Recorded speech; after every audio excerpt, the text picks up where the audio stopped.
Dear Sophie, Happy birthday to my favourite little sister. I've been trying to recollect the day you were born so I can gush about it in an appropriately sentimental fashion, but I'm afraid it's all a blank.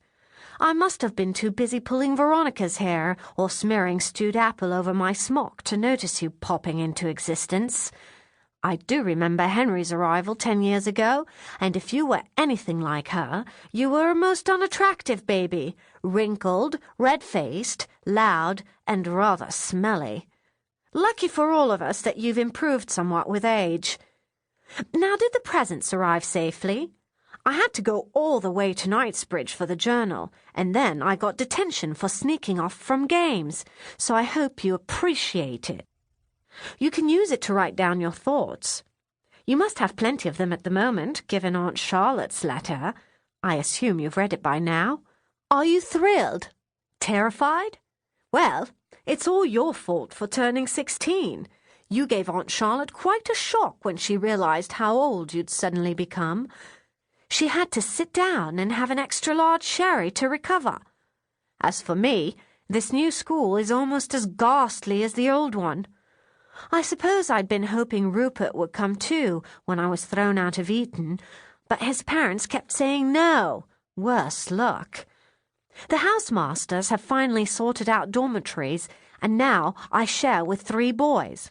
2 are in the rugby first 15. Ugh. The other has noxious feet and learns the bagpipes, so is nearly as bad. I have already had 2 detentions, one for missing games on Saturday and one for not doing Latin prep. The Latin prep wasn't my fault. I didn't know there was any prep because the Latin master told us about it in Latin, and I didn't understand a word he said. Remember, I am in March Hare House, so please make sure you put that on the address when you write, otherwise the letters might get lost. It's a good house to be in because it inevitably comes last in the House Cup, so no one cares much when I lose house points. The other good thing about March Hare is that we can climb out to the top-story windows onto the roof and look into the hospital next door, which is very educational. Also, sometimes the nurses come out onto a balcony to smoke, and they throw us a cigarette if we beg nicely. It's almost lights out, so I'd better finish. Tell Veronica to come and live in my trunk so she can secretly do my Latin prep for me. She could write my history essay as well. It is on the Restoration. And ask her to bring Carlos with her so he can eat the bagpipes. Love from your wonderful brother, Toby. As usual, Toby's letter was coded in Kerniton, which Toby and my cousin Veronica and I invented years ago so we could write notes to each other without the grown-ups being able to read them.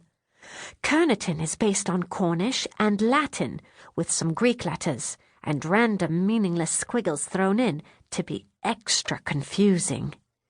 Also, it is boustrophodonic. I adore that word and try to say it as often as possible, but unfortunately it hasn't many everyday uses. Boustrophodonic means you read one line left to right, then the next right to left. Veronica can translate Kerniton straight off the page into English, but I find it much easier to write it out. So there it is, my first entry in my new journal. It has 100 blank pages thick as parchment, and a morocco binding, and is almost too lovely to write in.